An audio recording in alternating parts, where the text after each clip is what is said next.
I've played the demo for SaGa Emerald Beyond, and oh boy, this is a complicated one. On the basis of combat alone, it might even manage to be more complicated than Romancing Saga Minstrel's Song when all is said and done. I'm going to attempt to unpack everything in this video and give you my early thoughts on the game. As expected from Akitoshi Kawazu, the battle system is a work of art. Combat is a heavy focus of the game. There are humanoids consisting of humans, vampires, knights, and ephemerals. Then there are thralls, wastrels, monsters, mechs, and kugutsu, each with their own equipment, growth, and skill quirks. If I'm being honest, even after playing similar Saga games that featured many races like Final Fantasy Legend 3, keeping track of new races and differences in this game is still overwhelming. All humanoids are capable of glimmering or learning attacks associated with their weapon types. Humans are probably the easiest race to understand. They gain stats according to the actions they take in battle and can glimmer unique custom attacks. Vampires can suck the blood out of humanoids to increase the number of knights and thralls they command. They can also equip sanguine gear and assign sanguine rolls. A humanoid with his blood sucked is called a thrall. Vampires gain blood techs and acquire life points by turning humanoids into thralls. While thralls keep their racial traits, they can be knighted by a vampire to lose those traits but gain 3 max life points and the ability to use blood rolls and blood techs in addition to equipping sanguine gear. When vampires take the blood gear off of the knight becomes a wastrel with only 1 life point and the loss of the ability to glimmer new techs. I'm actually really excited to play as the vampire in this game because from what I'm reading in the tips section, it seems like there's a culture of just recruiting characters, sucking the power out of them, and then abandoning them for new characters to suck the life out of, which is just wild to me to be able to play as a character like that in an RPG. Ephemerals gain strength as their max life points approach 0 and their ephemeral role changes from juvenile to elder. When they reach 0 life points, they inherit attacks, spells, and their fighting style into their next life. This process of inheritance also lets them use special techs called inheritance techs, and the longer their life was, the more inherited techs they can keep for future generations. Inherited techs aren't influenced by skill levels. They can also equip relics to absorb and unleash monster techs too. Ephemerals are the most confusing race in Saga Emerald Grace for me, but they don't seem as hard to strengthen as monsters are in older Saga games. Kugutsu can equip souls to use soul techs. Instead of glimmering new techs, they can use mimicking to copy and learn techs used by other allies. They can also only equip 1 weapon at a time. Monsters can't equip weapons and armor, but they can equip relics as accessories, allowing them to absorb and unleash other monsters they've defeated. They also have monster-specific techs. Some monsters have the characteristics of ephemerals too. Mechs will gain stats and techs according to what they have equipped, but unlike other races, they won't gain stats after battle. So putting strong equipment on mechs can let them use strong techs with great stats far sooner than it would take to level a human up to equal strength. Relics can be equipped in character equipment slots to absorb defeated monsters and obtain special monster skills. Absorbed monsters can later be unleashed to free up the relic slot for new monsters and perform a stronger version of the monster's attack. SaGa Emerald Beyond also has a skill level up system for the game's various weapon types like one-handed sword skill, two-handed sword skill, one-handed gun skill, two-handed gun skill, and martial arts skill. There's also spell skill for each element that will level up and increase the power of spells with their use. In addition to those skills, now there are monster attack skills, mech melee skills, and mech shooting skills for monsters and mechs to level up over time. Leveling up the skills for the techs associated with the weapon types also increases the power of those techs with the exception of ephemerals inherited techs. This game definitely doesn't fool around when it comes to weapon categories either. There are longswords, foils, daggers, axes, greatswords, katanas, and halberds for melee weapons. Then there are handguns, machine guns, flamethrowers, zappers, boomers, and catalyzers for ranged weapons. Each of these weapon categories have their own tables of techs that can be instantly and somewhat randomly learned according to the player's actions in battle. This process of learning a new tech is called glimmering. The game also has techs that will spark only when characters are dual-wielding weapons too. And the coolest part is that the game distinguishes from every type of dual wielding in this game. There are techs for dual wielding swords, techs for dual wielding guns, and techs for wielding a sword in one hand and a gun in the other. Using individual techs repeatedly will rank them up, improving their power or use efficiency too. Each weapon category of tech has their own unique characteristics. I won't go over every single one, but for example, longsword techs can be quickly activated in combat, while foil techs are often of the piercing damage type and let users deal shock or cold damage with its techs. And axe techs are powerful but have accuracy penalties. There's definitely overlap between the techs that can be used among different weapons of the same skill type, but each weapon has its own potential kit of techs that can be sparked, used, and ranked up. New spells can be learned and used by leveling up skill levels for spell elements by using spells of those elements in battle. There are also party formations in this game that confer bonuses to characters placed in specific slots according to the formation. These formations are very important and change your strategy for combat by rewarding you for certain actions or making certain actions done by characters in specific slots more valuable. They also define how much BP you start start with and how you can get more BP in a battle. New formations are learned by recruiting new characters. Characters can also equip roles that give various bonuses in combat. These roles can mostly be learned by acquiring techs and spells, but some characters are innately born with the role. More slots to equip roles unlock as characters increase their skill levels. Equipment can also be enhanced by concepts learned from winning battles or advancing the story. Concepts and materials can be used to combine with armaments to create new armaments too. All of the playable characters in SaGa Emerald Beyond have stats, and all of these stats can go up after combat, similar to how Romancing SaGa Minstrel Song and SaGa Frontier did stat growth. The game's tips section covers which and how stats affect the character's damage with weapons, status affliction rate, resistance to ailments, reduction of damage, and damage with spells. You could use a character's stats to determine which weapons you might want to equip them with, but given many characters will grow according to how you use them, it's probably best just to give them weapons that will round out your party's strength. The equipment, roles, formations, and races of your party help define your strategy for combat, but there are plenty of tactical factors involved in the actual battles themselves that heavily revolve around techs. Certain techs themselves have numerous characteristics that would make you want to choose them in a fight over others. They can cause specific elemental damage or specific types of physical damage like slash, piercing, or blunt. In addition, techs might do bonus damage against specific types of enemies like plants, cause status ailments like paralysis or stun. They can also give buffs and debuffs. A well-timed stun on a magic user or enemy before they take action can change the outcome of a battle. Some weapon techs will also provoke enemies, allowing you to manage damage better. Techs with active defense bonuses give the characters the same defensive bonus that defending gives while using the tech. These defensive bonuses can come before using the tech or after using the tech in the round. Conditional techs are perhaps the most complicated but useful techs in the game. These techs go off under certain conditions on the battlefield that include interrupts, counters, protects, chains, and pursuits. Interrupts will preempt an enemy's slash, blunt, or pierce attack with the conditional tech used. Counterattacks will nullify an enemy's attack and deal damage to the enemy instead. Protects will take damage at a reduced power for a targeted ally. Chains allow the user to perform attack immediately after an ally acts and can be used to connect combo ranges, which I'll talk about in a bit. Pursuits allow the user to perform an attack after an enemy attacks and can disrupt enemy united attacks. Last but definitely not least are techs that have the quell feature. Techs that quell can be used to disrupt enemy conditional techs, and you'll know an enemy is using an interrupt when you see question marks for their action on the timeline. When a battle starts, there's a timeline showing the move order and actions the enemies will take in combat. You start with a certain amount of BP each round, represented by yellow stars. BP is shared by the party, and initial values are often determined by formation. Every action a character takes consumes BP. Characters that don't take an action in the round will automatically defend. BP replenishes after every round, and according to the formation, certain actions might increase the max BP or lower the amount of BP it takes to use techs. In addition to all of the tech characteristics I've already talked about, techs all have speeds that will change your character's position on the timeline. And each tech also has a combo range that can help your party form powerful unite attacks. Using techs or spells repeatedly will increase their rank, and if humans are using techs, it also increases the chances of them glimmering a custom tech. Increasing the rank of a spell or tech will improve the tech's performance, usually by either making it stronger or reducing its BP cost to use. When techs or spells reach max rank, a crown symbol will display. During combat, you can connect the green lines under your characters taking actions to perform united attacks with those characters. The more characters involved in the unite attack, the higher the combo rate will be for the unite attack. When the combo rate exceeds 150%, there's a chance that another united attack will kick off with participants of the first one in what's called an overdrive. United attacks and overdrive can do a lot of damage to enemies, so it's usually a priority to make them happen. If a single character has 2 blank spaces on either side of them in the timeline, they can perform a showstopper, which consumes all the remaining BP to perform a united attack all by themselves using the techs they've learned. Combat itself is very complex, and you often have to weigh in factors like whether it's more valuable to form united attacks, interrupt enemies, or protect your more vulnerable allies in difficult fights. Furthermore, when enemies are using interrupts, you have to guess what they might be doing so you can quell it with the right techs. Sometimes you think you're a genius and then everything just falls apart, like in this situation here. I tried to kill the other enemy in an inevitable 2-enemy united combo, but the enemy lived and their unite attack killed my mech, giving them a vanquish bonus, pushing their combo gauge to 168%. This triggered an enemy overdrive where both enemies acted again, killing both of my other party members with 2 vanquish bonuses, pushing their overdrive combo gauge to 164%.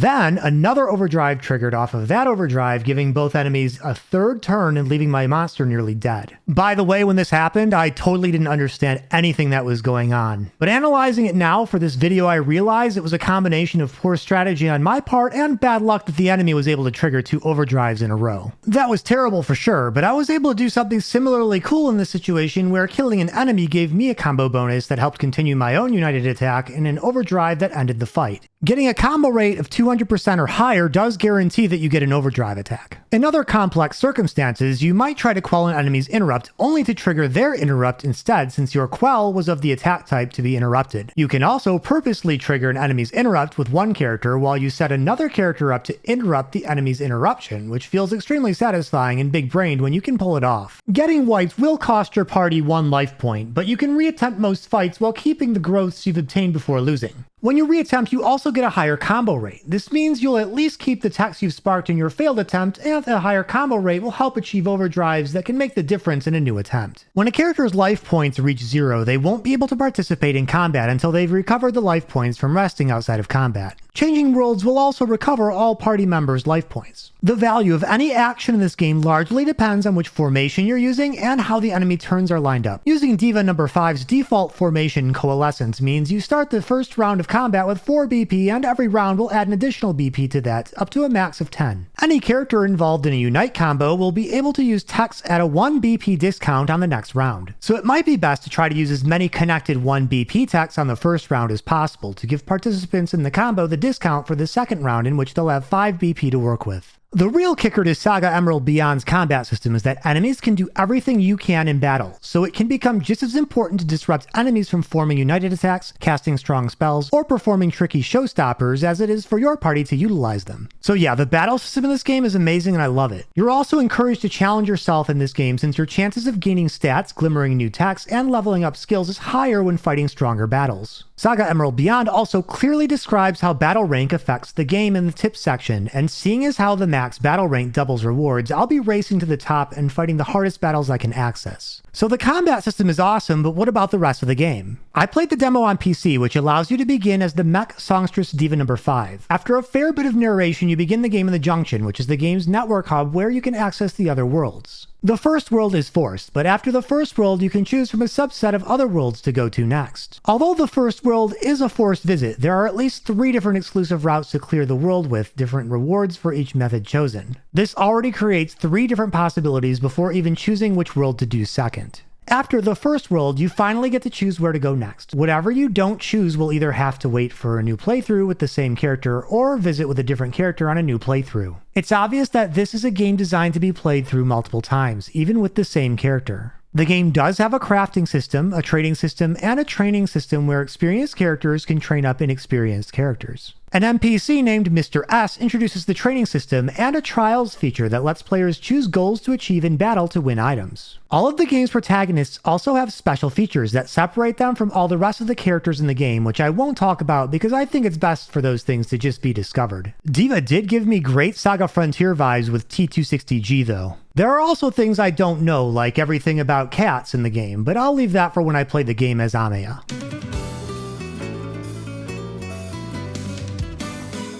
The music in the demo is fantastic. Kenji Ito never falters when it comes to the SaGa series, and even people who don't enjoy SaGa games love his music. I'm looking forward to hearing how the adventures of the other protagonists sound. The PC demo lets players play through the game with songstress Mech Diva number 5. The Switch demo lets players play through the game as the young witch Ameya Aisling. And the PlayStation demo lets players play through the game as Tsunenori Nido, the Kugutsu puppet master. My opinions are based on my experience of the first 4 hours of gameplay with Diva number 5 from the Steam PC demo, as I'm saving the other characters and the other demos for my actual playthrough. I played the demo up to its end in a pretty thorough manner as I was hunting for things to fight. I also did some save loading to peek at other worlds I didn't visit after the first one. Diva number 5's initial party features a mech, ephemeral, humans, and monsters, so I got to see how many of the different races in the game operate in combat. As with all games I talk about, SaGa Emerald Beyond definitely isn't perfect. My biggest issue with this game is the same issue I had with SaGa Scarlet Grace, and that's the lack of fun open world exploration that I think really defines SaGa's identity with the Romancing Saga series. SaGa Frontier is the last game I played that struck a good balance in the scale of its worlds and the fun of exploration. The Emerald lines in SaGa Emerald Beyond are nice guides, but often there's nothing else to do or see aside from following at least one of the lines that will appear at any given point in the gameplay. The worlds themselves are the game's dungeons, but even your choices in all the worlds seem to boil down to an uninspired set of colors, a set of sins, or a set of numbers. There are no wandering symbol encounter enemies and lots of mutually exclusive choices to create an original playthrough. There are a few objects you can interact with outside and on the path that serve as kinds of treasure chests, but it just doesn't feel as rewarding as it does exploring an actual dungeon with danger lurking around the corners. Now, while they say it seems like the choices boil down to uninspired sets of things like numbers and colors, some of the results from making specific choices lead to really cool rewards. For example, in one world I ended up fighting a series of hard fights which led me to recruiting one of the protagonists of the game on another path into my party. I'll probably be able to level them up in my Diva playthrough, and then when I start a new game using this character as a protagonist, she should already have a comfortable boost in strength. Because I chose to fight hard encounters, my party also gained a fair bit of strength and boosted the battle rank. Being able to do this in the demo is one of the things I find fun about SaGa Emerald Beyond.